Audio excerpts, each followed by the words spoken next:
Happy Devils Wednesday. This is the State of the Fan Address, episode 155, titled A Look into the Future. I'm your host, Sam Wu, here with Pucks and Pitchforks blog editor-in-chief Nick Villano, streaming live on the Primetime Radio Network. Oh, do we have a great podcast for you today. Our special guest who did the play-by-play and called the predictions of predictions when the Devils played the Avalanche when they were down, 1-0, 2-0, 3-0. And then she said, like Babe Ruth pointing to the outfield, she said, the Devils will win this game. I just know it. And here's why. I listened to that play-by-play, Kelly Schultz and Erica Ayala, while I was at the game on the 3-minute buffer delay on the NHL app, and I enjoyed every minute of it, Nick. This is going to be a great podcast tonight. Yeah, I was really excited to get her on and kind of talk about that experience, talk about how it kind of all came together. And, I got to say, Sam, this is the year where the Devils have gone above and beyond to try to make, I don't want to say make history because I feel like it's such a trope, but they've gone out of their way to try to show that hockey is for everyone. They have. And honestly, they have to do more. Hockey in general always has to do more. But, they've had more specialty jerseys this year that they auctioned off to help these causes than I've ever seen them have. And maybe it's just not something I paid attention to in years prior, but I always remember the Pride jersey but a women's history jersey, I don't want to name off ones because I'm going to forget one, but to have all these jerseys, to bring light to these other hockey fans that are out there and love the sport as much as we do, I really enjoy that. So to see the opportunity that Kelly and Erica got, and to see them knock it out of the park. Not only knock it out of the park, Sam, but they did it on a game that was stupendous. That Colorado Avalanche win was so much fun. And to kind of hear a different voice. So we love Matt and Chico. They're both very good friends of the podcast. Come on often, and it's, we're not calling for replacements. What I'm calling for is that these two showed that they are just as good as anybody in the booth. And I'm excited to talk about that experience with Kelly and see what they think that their best shot is, what the Devils' best shot is going forward. After watching that game, having that feeling and calling that shot, I'm curious to see what they say is next for them. Yeah, and I'll even go a step further. I may sound like a music producer back in the 50s or 60s, but it was a new sound and a new voice that the NHL's been longing for. And what I mean by that is it was different. It was entertaining. It wasn't over the top. It was intellectual at times because Erica and Kelly were talking about why the Devils were going to come back. Remember, they were down 3-0 to the Avalanche, folks. I was listening to every bit of it. Kelly Schultz called it and explained why, and Erica was just egging her on. If you were listening to the broadcast, I was listening to the 3-minute delay, and after one goal, and then it was just like game over. They nailed it. Yeah. And it was icing on the cake. After the Devils beat the Avalanche. So, I was pretty impressed. I was very impressed. But impressed. Yeah, I was going back and forth. I was trying to at least listen in a little bit while still getting the TV, just because it's always a little bit off. And that's something that hurts me in my soul when the sound is off from the broadcast. There's nothing you can do about it when you're listening on the radio and watching on TV, though. There's literally nothing you can do about it. There's bandwidth, there's wavelengths that just aren't going to match up. But no, it was one of the best games of the season. It might be the best game of the season. Beating the best team in the league, the way that they did, going down like they did, and then seeing the other team was running out of gas and taking advantage of that, making sure that you're on top of your game and playing at the very top that you possibly could play. That was just as exciting as anything. And the Devils just showed what they can do, and they've done that a couple times lately. When Nico Dawes isn't bad, the Devils show that they can be all right. Over the weekend, Nico Dawes was all right, and the Devils won 1 out of 2. They beat the Montreal Canadiens right after the Montreal Canadiens beat the Toronto Maple Leafs. It's been a strange season, up and down the NHL. The Eastern Conference was basically decided in December. There's no playoff races in anywhere besides like the Pacific. It was just a strange season. So this was not a season where a team needed to find themselves. You needed to know who you are right away, and the Devils were never going to be that.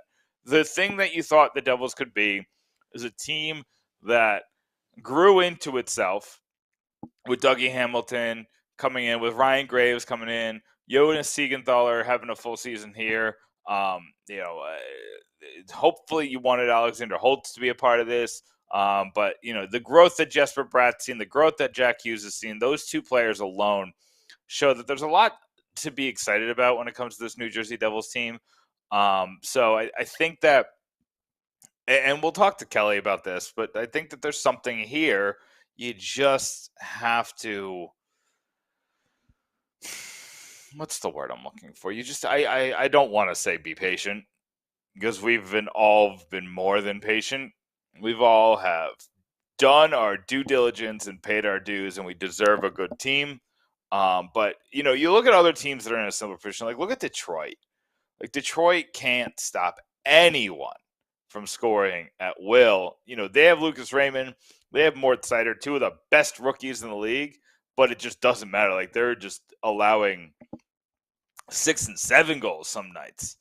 At least we're not there. I mean, we've been there. We allowed 6 goals in a row, and or in 3 games in a row on that Western road trip. That might have been one of the worst Western Conference road trips I've ever seen in my life. I'd have to take a closer look at that. But losing 3 games in a row by a 6-3 score every single time, that's not great, Bob. That's about as bad as it is as anything. So, but to see the ups and downs of the season, those ups are so high, and Jack Hughes can literally take over a game like he did on Sunday and basically win it by himself. And you have to think that a consistent Nico Hischier, getting an Alexander Holtz on this team, putting Jesper Bratt with Hischier maybe will help. And those two have been working well together. Nico Hischier is having probably the best offensive season of his career. You want to compare it to that rookie season he had with MVP Taylor Hall, and yeah, they're both kind of neck and neck right now. But what I'm seeing Nico Hischier do, what I'm physically seeing him do is his offensive instincts are much better. His hockey IQ is higher. He's not making as many mistakes in the offensive zone. He's going into the right position. He's making the right pass. He's taking a shot when he should. And that's going to go so much farther than most of the things that we've seen this season, especially the negatives. All of the positives that have happened for the Devils this season are more important than the negatives. The negatives are that the goalies got hurt. Well, that's something that you can rectify by next year by them either getting healthy or replacing them. The other bad news is, Dougie Hamilton seems to be struggling a little bit since he came back from injury. Okay, well, he's not going to have the cage next year. Most players suck with the cage. We saw Nico Hischier with the cage, wasn't as good of a player. We've seen other players with the cage, and they just don't play as well. I don't know what it is. I don't know if it's a psychology thing, if it's a comfort thing, or if it's just a routine thing. But the cage seems to take something out of players. So I'm not going to take too much credence into what's happening with Dougie Hamilton. all these things are going to get fixed. But the fact that you have Jack Hughes growing into a superstar, the fact that you have Jesper Bratt as a point per game player, and the fact that you have Nico Hischier as an offensive dynamo on top of his defensive skills, it's going to go a lot farther than any of the negatives happening this season. Speaking of negatives, Sam's back. Just kidding. Yeah, well, thanks a lot, Nick. Good positive way to, introduce our next guest. I'm already a big fan of hers.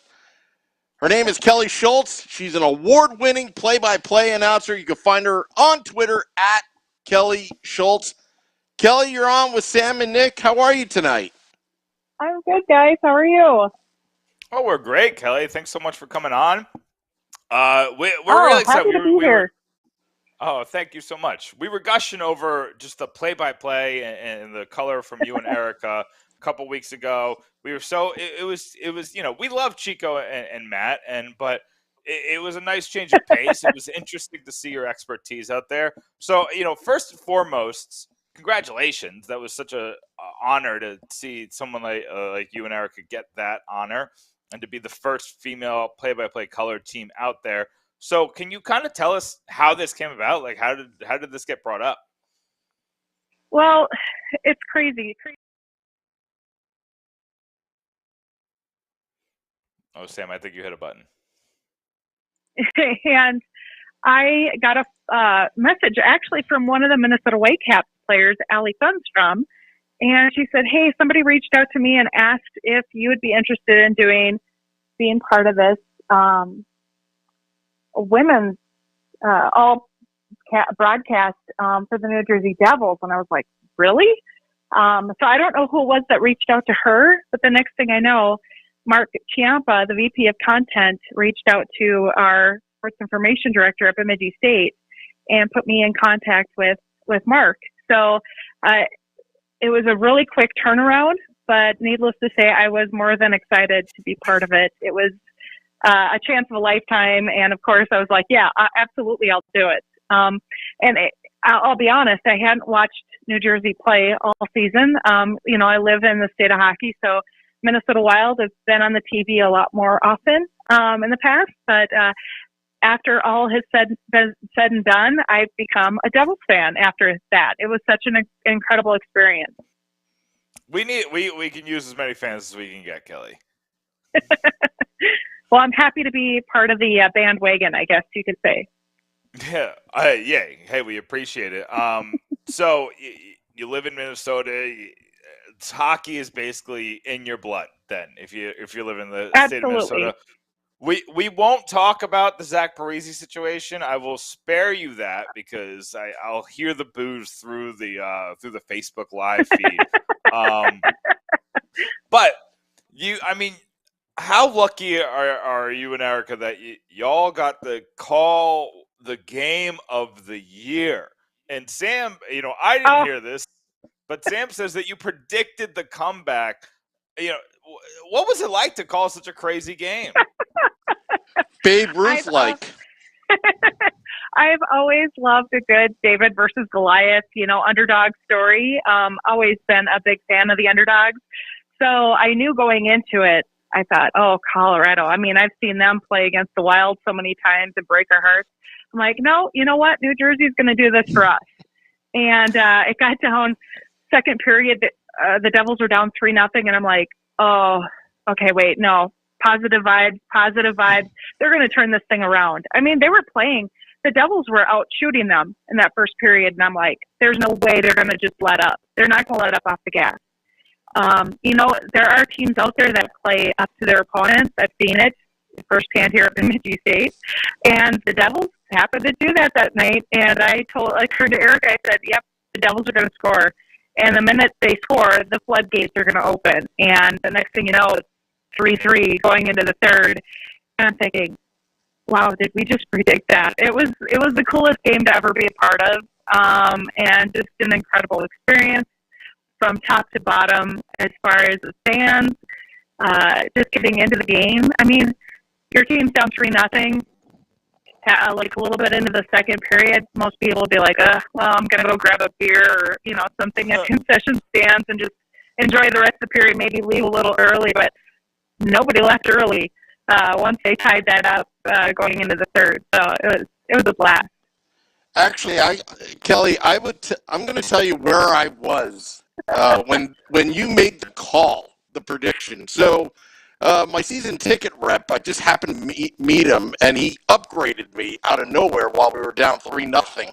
And that was probably a good idea, considering renewals are happening at that moment. And so I'm sitting in what I call, quote unquote, the rich people section in the club seats.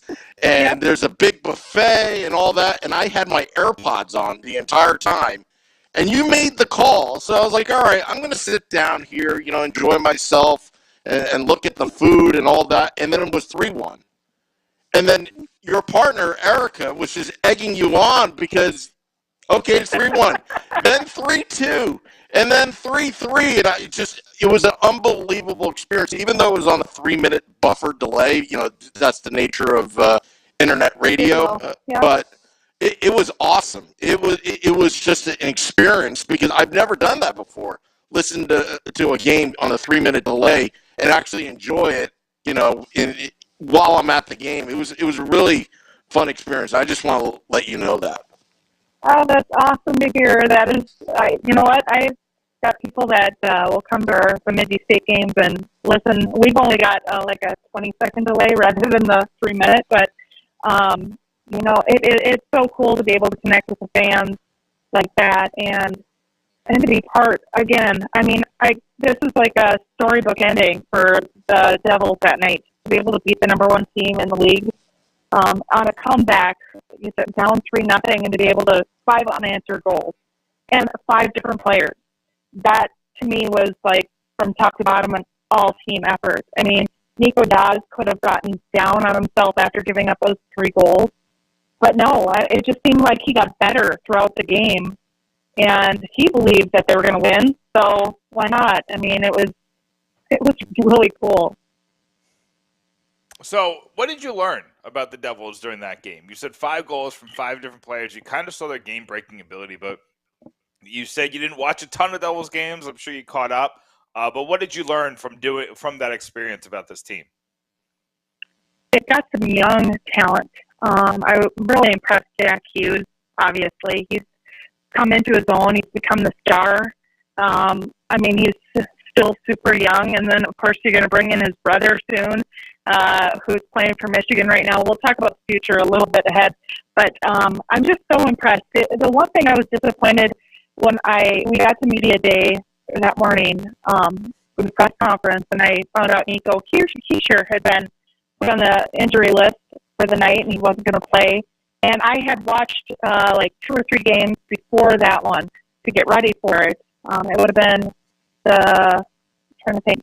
There were 2 games before I went to New Jersey for the game, and I was sad not to see him play out there because he's so electric. He just is so he knows where the puck is, he knows how to pass, he knows how to make plays. But even without him, I was really impressed with how the New Jersey Devils reacted. They just seemed like they found somebody to step up and to get things started for them. So it was fun. I will say this. I have to apologize to the fans that were listening. I got called out. I could not for the life of me pronounce Yegor Sharangovich's name to save my life the first couple of times. And I had to laugh. I'm like, I should be good at this. So, I went through the entire roster with Matt Loughlin before the game started. I'm like, I got these pronunciations. And I just could not nail that one. And of course, then he scores. I was like, yeah, great. Oh, boy. Kelly, you're preaching to the choir. I am famous for on this podcast being bad at pronouncing names. I had Michael Vukojevic on the podcast, and then the play-by-play for the Binghamton Devils told me 3 podcasts later that I was saying his name wrong to him. So it's so you definitely are not. You are not in the minority for having trouble with hockey names. And I've actually been told that the way we say Sharangovich might be wrong anyway. He's just kind of going with it, but that's on the DL. We won't tell anybody that. But Okay. but yeah, so you mentioned the young talent, Sharon Govich, Nico Hischier, Mm-hmm. Jack Hughes is obvious, Dawson Mercer, another one. Does this look And like Nico does? And Nico does, another very good young player that's playing above what we thought he would be. You've seen, let's take Colorado. You watched that Colorado, which is now one of the most dominant teams in the league. Before that, they were terrible for 5 seasons. Do you think, and you watched Colorado play Minnesota when they were going through those terrible seasons, do you see a similar trajectory? Like, I'm not saying the Devils are going to be the best team in the league in a couple of years. What I'm saying is, do you see a trajectory where this team has its core pieces while it's bad? They need to fill out the filler, and then they'll be good. Do you see a similar trajectory there, or what are we looking at when it comes to the future of this team? Oh, I think the future looks great for the Devils. To be honest, you're right. They've got that young core. They've got some solid players. They've got other goaltenders that are coming up through the ranks as well that are going to be good in the future. You've got Luke Hughes, of course, who's playing for the University of Michigan, like I mentioned earlier. He's been dynamic watching the NCAA tournament. Oh, trust me, I've watched my share of hockey over the last couple months. And then, of course, you guys just picked up Michigan Tech's Brian Hallinan. Saw him play against the Bemidji State on the men's side. He's sturdy. He's big. He plays hard.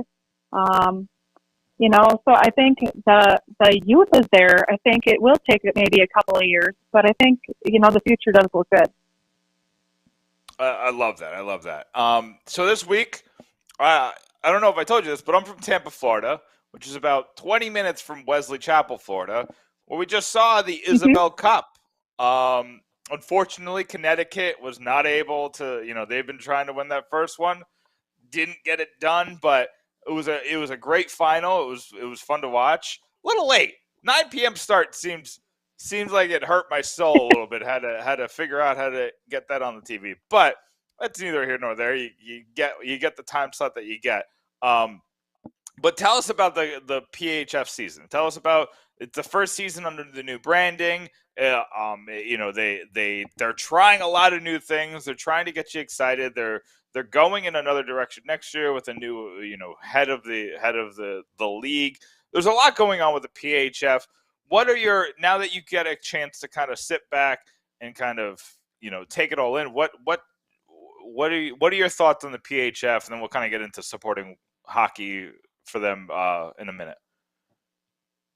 Well, I think the PHF is headed in the right direction. I thought the season overall, everything was put together very well.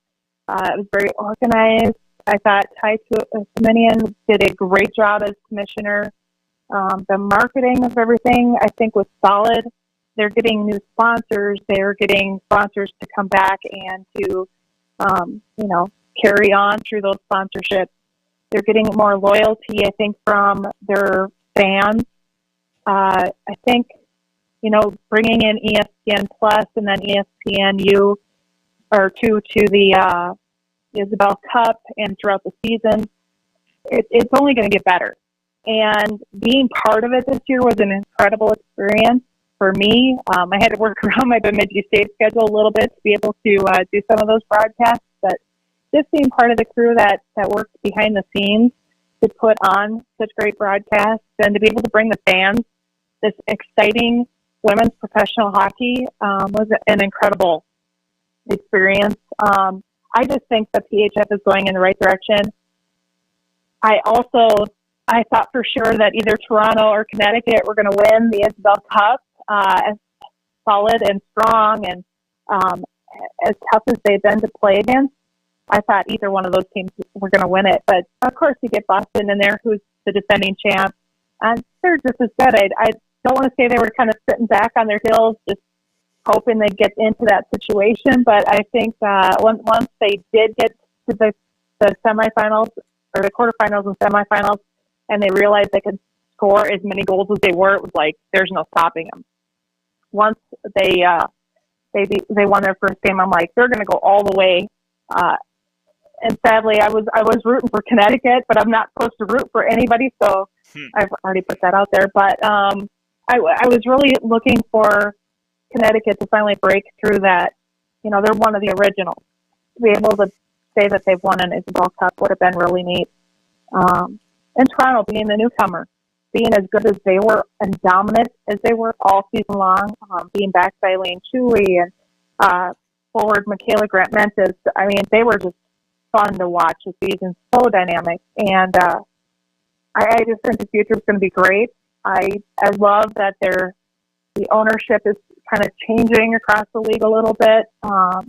They're bringing in, their board of directors are, putting more money out there for the players, for the teams. So I think everything, all in all, everything's a positive. And I even sent a message to our executive producer for the broadcast after the Isabel Cup, and they said, "You know what, bravo." I mean, I was proud to be part of it. Just watching that weekend of games and knowing the quality of content that the fans were getting, I was proud to have been part of it during the regular season. So I'm getting a little emotional because I've been part of the beginnings, when the Minnesota Whitecaps first became part of the NWHL, and just watching the progression and how the sport has become bigger. Being from the state of hockey, it's hard not to be passionate about the game, but to see that the women's game is finally growing to that point it's pretty special to watch. So what's the best way for people to support women's and PHF hockey of all kinds? Does it start with the college team? Because I remember West Virginia University, where I used to do play-by-play for hockey games, we would every once in a while just support the women's game because it was kind of new then. I think it was a first season club team when I got there, or my senior year. So we're still trying to figure out what they were working with. But what's the best way to support these women trying to get into a sport that we all already love? Oh, I just think it is going to those games, whether it's going to the local college team games. Like, for example, Bemidji State University has a great women's program. There are so many women's college Division I teams here in the state of hockey. And the WCHA, which is a huge conference, they won the tournament, the NCAA tournament again this year for, I don't know, the 18th time or something. And so there's a lot of great hockey to be seen, but you got to start at the grassroots level and then take your next door neighbor's kids, take your niece, your daughter, your granddaughters, or somebody to a young girl to one of these games and inspire them, because they can be the next, whether it's, Hillary Knight or the next, I don't know, you name it. They could be even doing my job someday down the road. So just get them out there, cheer on the women that are playing. I think what's great about the women's game is that it's physical, but it's not just based on that. It's more of a skill game. And so you're going to see a little bit more of that finesse, the skating, the stick handling, puck handling. The game is a lot different. It might be a little slower than the men's game, but it's still so entertaining. And those young ladies are out there hoping that they can be playing in the pros someday after college. And it's been fun from my 15 years covering Bemidji State to be able to watch three of our former Beavers go on to play for the Minnesota Whitecaps. Watching them in the Isabel Cup this past weekend was incredible. So I think just support the women that are playing. There's so many ways you can do it. Go to games. Watch them on TV when they're on. Go to the PHF website, purchase a jersey, because the money goes right back to the players. Adopt a favorite player. Whether it's you like a good, tough defender, or you like a quick forward. There's a player out there for everybody to follow, and whether it's a team or a player, it's crazy. Even being from Minnesota, over the years, I've followed many of just the players from the PHF that I've kind of adopted as my favorites. Like Madison Packer, I watched her play for Wisconsin. She was always one of my favorite Badgers. Yeah. And excuse me. And now she's playing for the Riveters.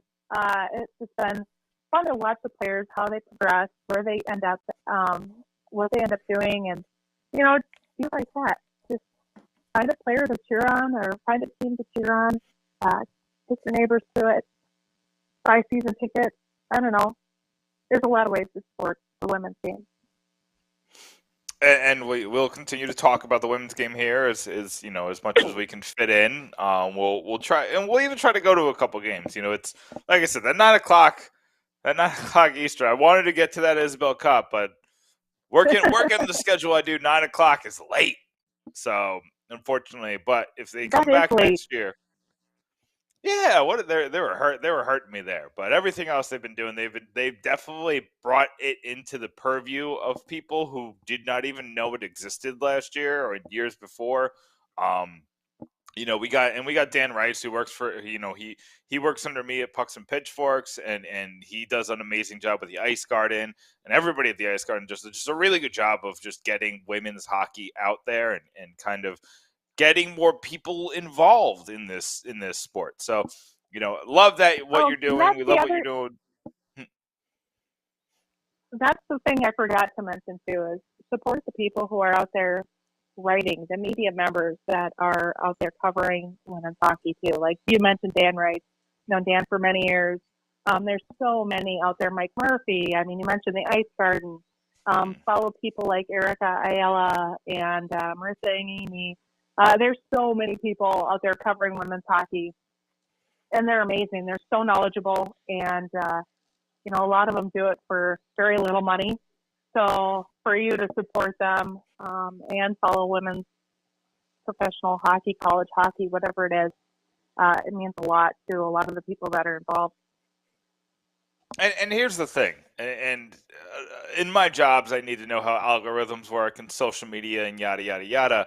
But a simple retweet really does go a long way. Just the coverage will help explode if more people are sharing it with their feeds. Whether you have 10 followers, 100 followers, 1,000 followers, or 10,000 followers, that retweet does definitely go a long way just to kind of help other eyes and help the algorithms push it to other eyes that it might not at other points. So make sure that you help share that message if you're into women's hockey and you want it to succeed, which we all should want. So I will definitely keep doing my part on that. I hope everybody out there listening does their part as well.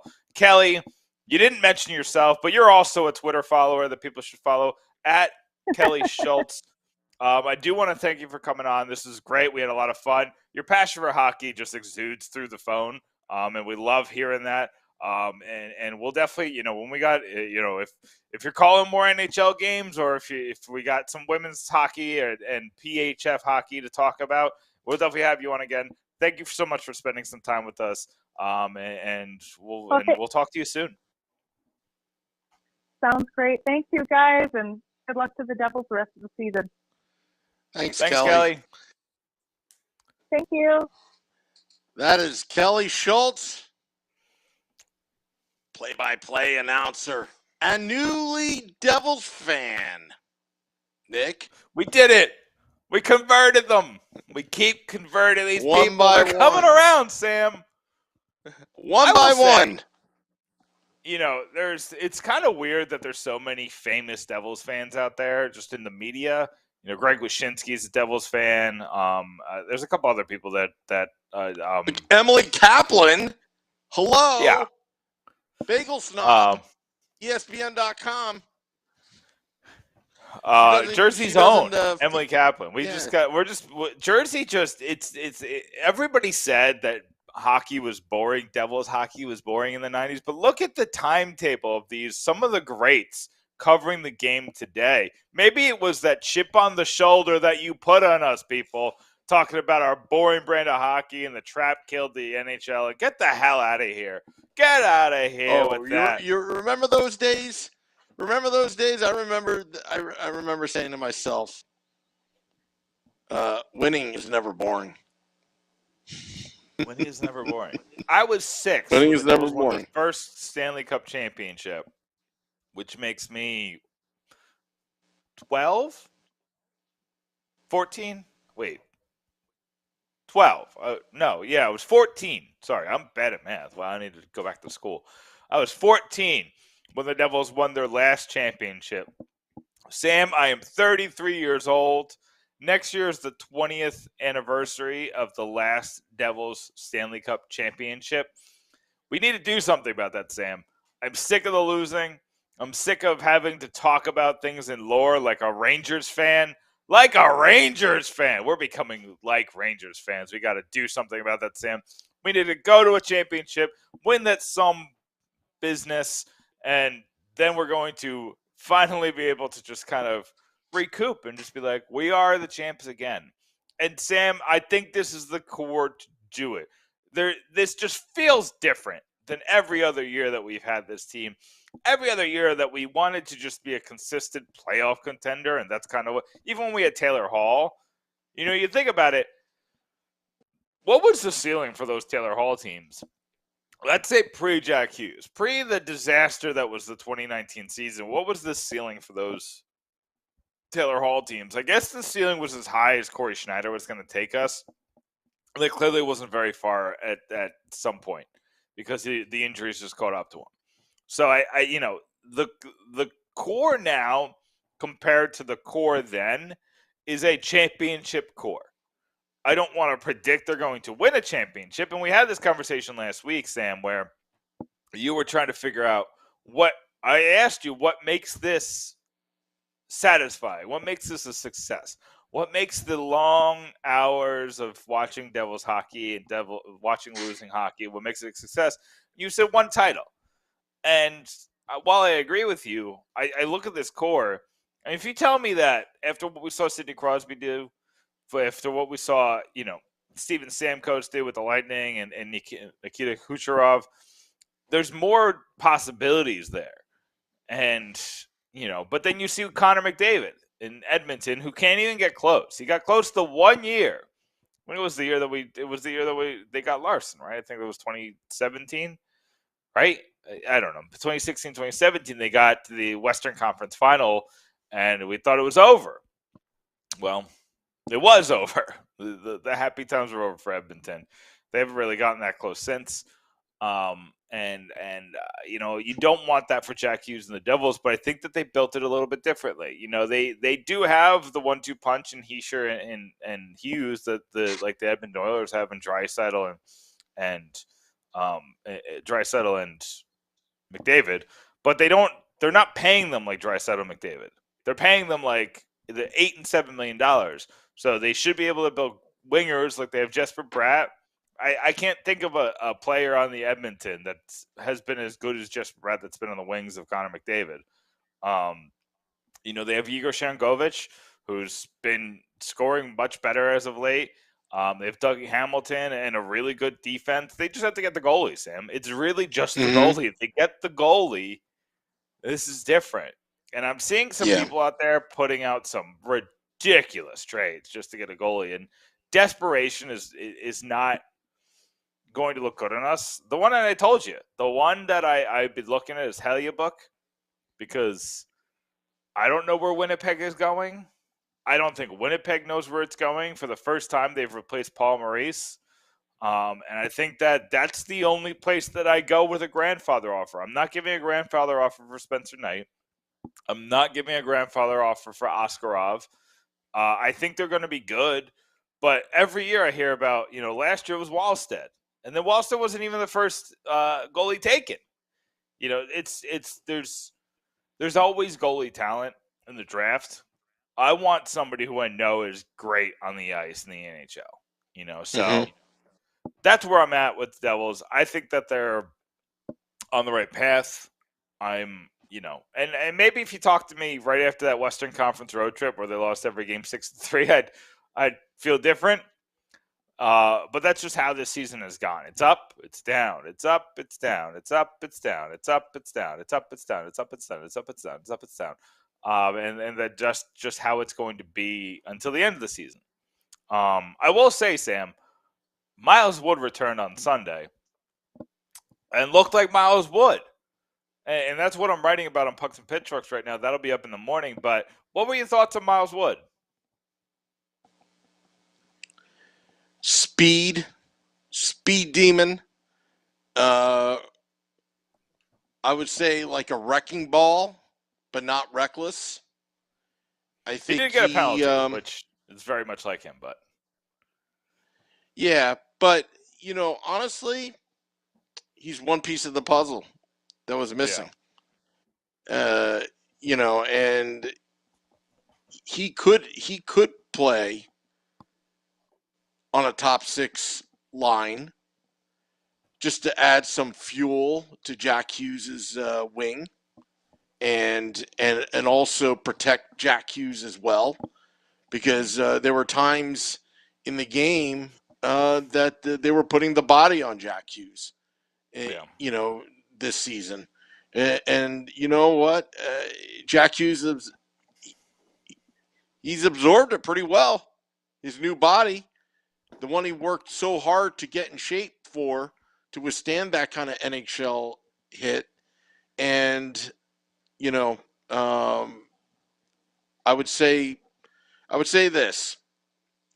He's definitely going to add that element the Devils needed, another bastion. Now we have the Wood back, and I think it's all starting to come together for the Devils. But there's still a long way to go defensively. You can't be giving up 3 or more goals a game. You can't be giving up these shorthanded chances. You can't be blowing leads like they have. Now, here's the good news, though. At least they had the lead. A few years ago, they didn't even have a goal. If you go back before the 2017 season. So I think everything is going to work itself out. I think things are meant to be. I think Nico Dawes is the real deal, but I don't think we should push him too soon, too fast. He's not the savior, but he's going to be part of the solution down the road. That I do believe. I think it's a great way to put it. He's not a savior, but he's definitely a piece. He's definitely something that's going to help this team down the road, and they definitely missed it. And also, having him back is huge. We're going to have to get some stats. I can't believe I'm saying this on this podcast. Some stats. I want to see, visually speaking, Jack Hughes has cut down his turnovers quite a bit. He's been managing the puck a lot better than his teammates. You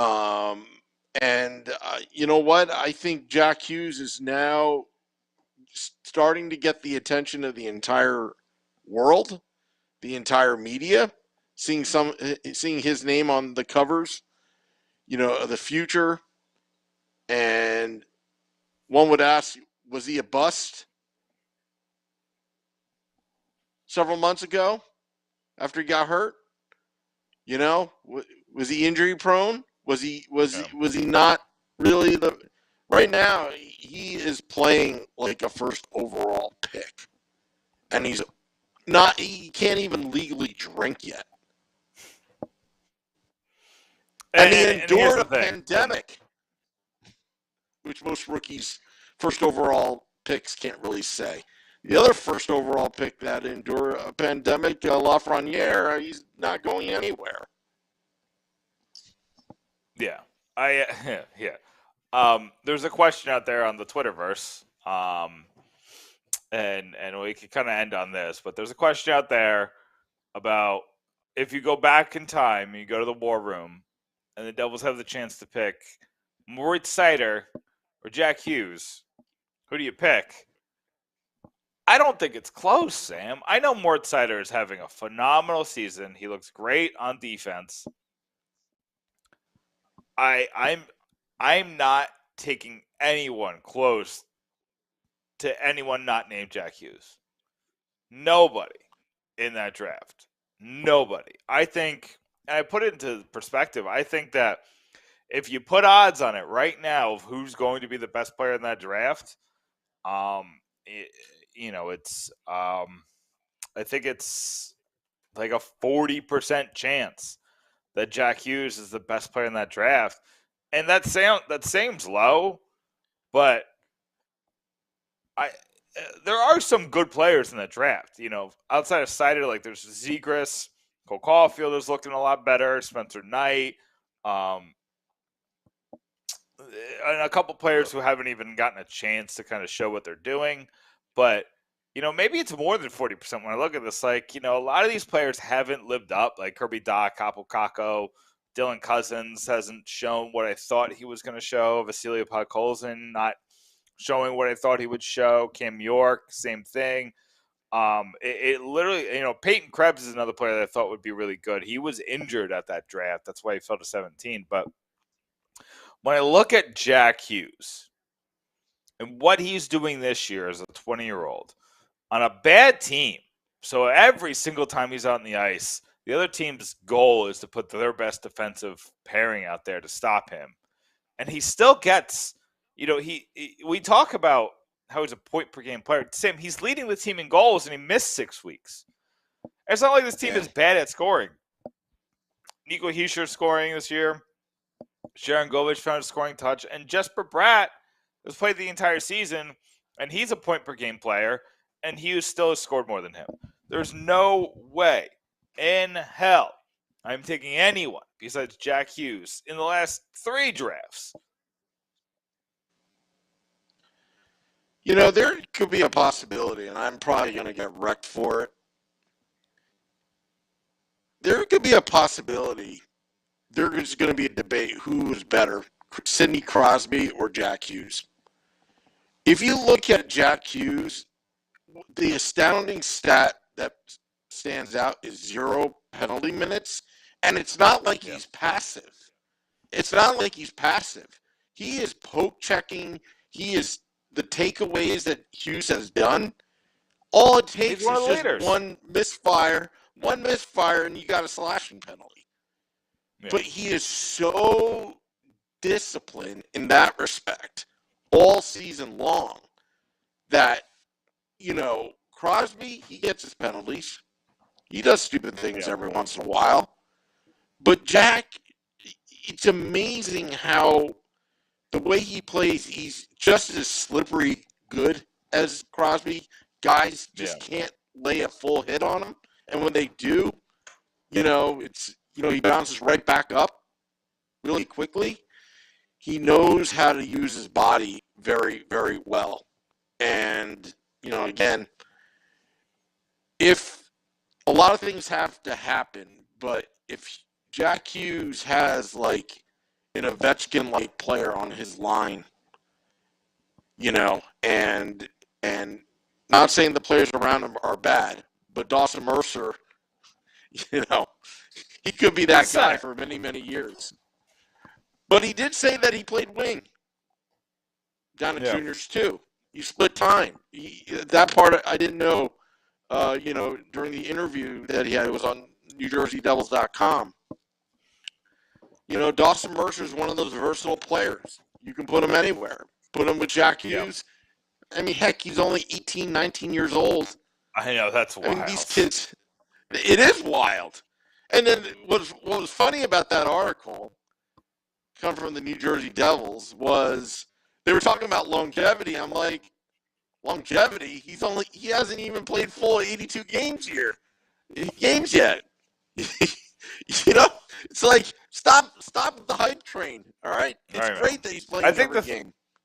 I think the point they're trying to make is like look at Jesper Bratt's rookie season, where he was on fire for the first 3 months and he just fell apart to the point where he was a healthy scratch in the playoffs. And just look at other rookie seasons that we've seen where it's hard to. You're used to playing 60-something games. Now you're playing 82. You're used to playing 50-something games. Except for Jack Hughes played like 100 and something games in the year before his draft. It was something weird. Like he played like 60 with the United States developmental team. and 60-something with another different United States developmental team. I don't know how that works. I'm not smart enough to know how that works. But I'm just curious about what comes like. I want to like. I'm not a patient man, Sam. So when they were telling us to be patient as fans, I'm not a patient man. I want to fast forward 3 years and see what this team is. There's a lot to figure out. You got to figure out a Dawson Mercer contract, which is going to be a headache. But you got to figure out the Jesper Bratt contract this offseason.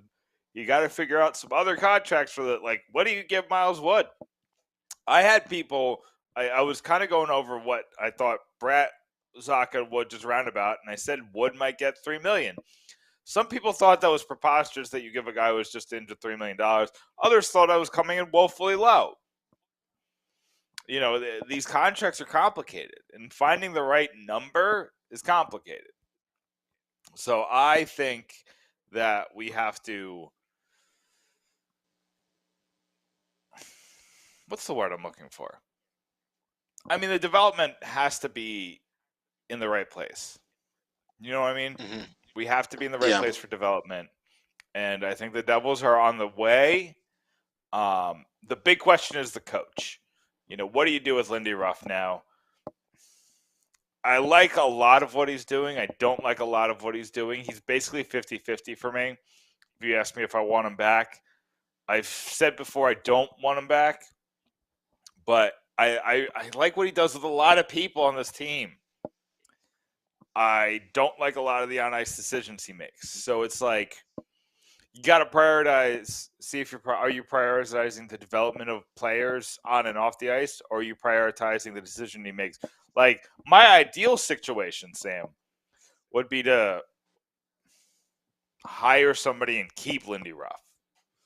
That is my ideal situation. You keep Lindy Ruff as an assistant coach, but I don't know how that would work. You know what I mean? Because if somebody has a dilemma with the head coach, would they go to Lindy Ruff? You know what I mean? Like that is a can of words. But Lindy Ruff is also in the twilight of his career, so maybe he'd be willing to accept that. There's a lot going on here.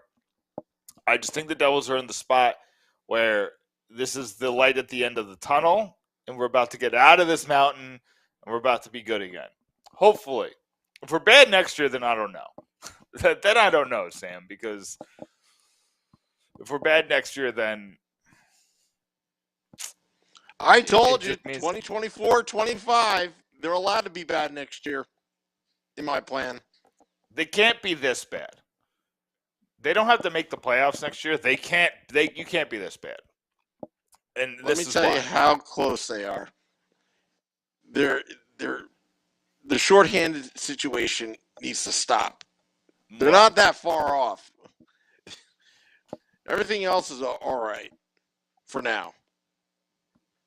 Yeah, the Dougie Hamilton contract is the big reason why you don't want to be bad next year. You're paying him because he's going to be at his best in those first 2 seasons. At times this year, he was really good. You know, since he's come back from injury, he's been not great. But he's showing me enough that I think it's a fluke. I think it even, and I've said this before, I think it could be as simple as he doesn't like the face mask. But yeah, I think we're in good shape. I think that's it. I think I'm talking in circles now, so I think it's time to say goodbye to the podcast. Yeah. I think it's time to cut the cord tonight. We had a good night. We did it. We did it, Sam. Yeah. Yeah. I'll talk to you off air. I want to thank Kelly Schultz. Well, why don't you close, Nick? Why don't you close for a change? Yeah. I want to thank Kelly Schultz.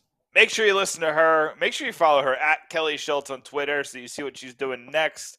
Hopefully she gets to call more NHL games, which will be called PHF games, and some of the games down in Minnesota. So just follow what she's doing. I want to thank you, Sam Blue. Make sure you go to pucksandpitchforks.com. We're going to have that Miles Wood importance piece up, and I'm going to kind of talk about goal scoring in general up and down the system after AJ Greer scored his 20th goal of the season. Got to kind of go into what's going on with the Devils, just scoring and the change in philosophy. Those will both come up last day of the month, March 31st, tomorrow. So go to pucksandpitchforks.com. Make sure that you check out Sam Wu and Vinny Parisi on the pregame show. And then make sure you check out Sam with whoever decides to be his guest tomorrow night. Devils After Dark, after the game. And make sure you check out the New Jersey Devils podcast, the Let's Go Devils podcast broadcast, the Statement Show on Sunday. Shorts Guy, Beer Baron, Sam Blue, and Scotty all coming together on Sunday. That's it. That's the close. Have a great week, guys. Check me out at Pitchfork Puck on Twitter, pucksandpitchforks.com.